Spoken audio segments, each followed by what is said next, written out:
To all the Gen Zers watching this convention right now, I have a message just for you. You don't have to stay poor. You don't have to accept being worse off than your parents. You don't have to feel aimless and unhappy. What's the one thing the rich, the wealthy, and the successful have in common more than anything else? It's not their intelligence. It's not. It's not even that they all went to college. It's not. It's the attitude that they bring to life.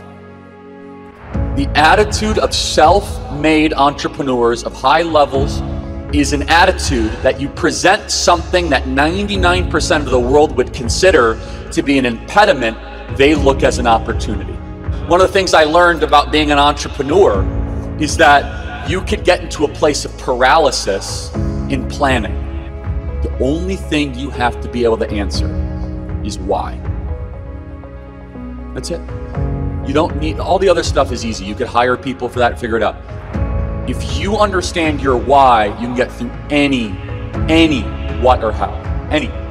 And so when you try to go into business as an entrepreneur and you're thinking about all the obstacles or, I have to perfectly plan this, you understand that is a prison mindset. And entrepreneurs are problem solvers. It's that simple. People say all the time, Charlie, how do I get rich? How do I be successful? You solve a problem. Once you solve a problem, people will give you value. And when you solve a problem over a period of time better than somebody else, then you have a market differentiator. In entrepreneurship, there are steps and there are sequences. And eventually, you get to a place where you realize what you are doing is working, making the world a better place, and can be scaled, and you enjoy it. If those four things simultaneously can occur, then you are in the right place at the right time. That is the recipe. Surround yourself with successful people that are ethical. You end up being the average of who you spend, the 5 people you spend the most time with. Write down who you spend time with. The 5 most people you spend time with, that's who you are. So if you spend time with gossipers, with low energy complainers, if you spend time with people that are always kind of getting a buck for free, that's who you're going to be. But if you spend time around people like Patrick Bet-David, people that are high energy, that are ethical, that are pushing boundaries, looking for solutions, that is going to rub off on you. Audit your relationships and purge the people that are weighing you down. You will become better because of it. What I find is that in order for you to 10x, you also sometimes have to delete certain people from your life to get you to that level. If there are people in your life that are like, you can't do that, you can't 10x it.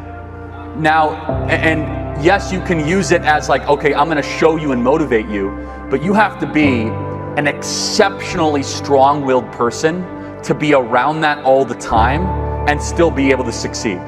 And so I recommend, if they're family members or parents, you should honor your parents, but you don't have to immerse yourself in that. Instead, find people that are coaches, mentors, cheerleaders, encouragers for the type of person and the type of innovator that you want to be. They're like, you have to sacrifice everything to want to become actually rich, unless you're born into it. Like, no nights, few weekends. I traveled 3,000 days over a decade. I'm a million miler at American, Delta, United. I'm in all 50 states multiple times. Like, it's thankless, gritty work. There's a hustle behind the scenes, and not just me, it's our team too. Yeah, I mean, like, you want to be successful? You think it's easy? Okay, I'll show you my flight logs. 200 red-eye flights. You want to go do that? 200 red-eye flights where you have to go sit and perform and give a speech and be on and go all day and be interested. 1,200 cable news interviews. Fox News at 3 o'clock in the morning. Fox News at 3:30 in the morning. Get up, get on a flight, conference calls, remember the donor's name, write a thank you note, show up, report for the donor. They have questions, they're critical, they're skeptical. Like, fine, okay, it sounds easy, right? And I'm not here to like brag on it, but like, there's a lot you have to sacrifice for all. Not easy. So if you actually want to be rich, then there is a path for you. You have to like sacrifice in like immensely. I don't drink alcohol. Like, Tucker Carlson doesn't drink alcohol. Donald Trump doesn't drink alcohol. Now, that doesn't mean that like you can't be rich if you don't drink alcohol, but you must sacrifice stuff. Now, it might be that you create a good widget, or like you might a good social media app, or you might get good venture funding. But even those guys will tell you, you have to fail a lot, you have to sacrifice a lot, you have to be really gritty. But is there anything like inherently wrong with a billionaire? No, like most billionaires actually have solved big problems for us. Time's a very interesting thing. And if you meticulously plan out your day, there's so much waste in people's schedule, right? How much time do things actually take? Do you really need 2 hours for a meeting? Do you really need an hour and a half for that? And so I'm like a time efficiency maximalist. And I still get 9 to 10 hours of sleep a night, amazingly. So I didn't realize that like motivation and like drive and grit and hustle was actually like an exceptional quality. And so then quickly I realized like, whoa, I'm just gonna outwork everybody. Like I'm not the most charismatic person. You know, I can speak, I got a good thing going, but I'm not the most.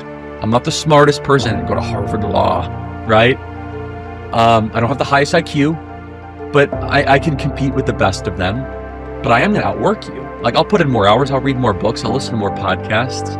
Like I will do more meetings, I'll travel to more cities. Like that I can do. But yeah, it depends on what you want. If you want to be rich, like actually like have your bank account big, then of course you can do that. If you want to like have people remain super poor and dependent on the government, don't teach them financial literacy. And if you want to have them like filling out credit cards at 25% interest, don't teach financial literacy.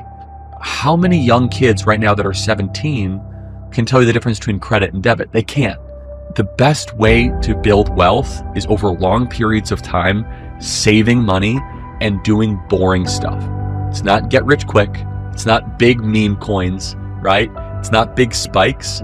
It's just going to work, saving money, and living below your means. I know that's not the sexy answer everyone wants, but that's what Warren Buffett did. Warren Buffett's one of the world's wealthiest men. He started with like very little money 70 years ago. And no one wants to hear that, right? They want to hear about like, what's the next NVIDIA? Okay, I don't know, but I can tell you that in 40 years, if you put $100 a week into a moderately managed, wealth account, you're going to be great. $100 a week, man. I can't afford that. Okay, well, let's talk about it. How much money do you make? Oh, I make $91,000. You can afford $100 a week. I met a college kid recently. I said, what are you studying? He said, I'm studying entrepreneurship. I said, well, that is a waste of time and money, man. You don't study entrepreneurship, you do entrepreneurship.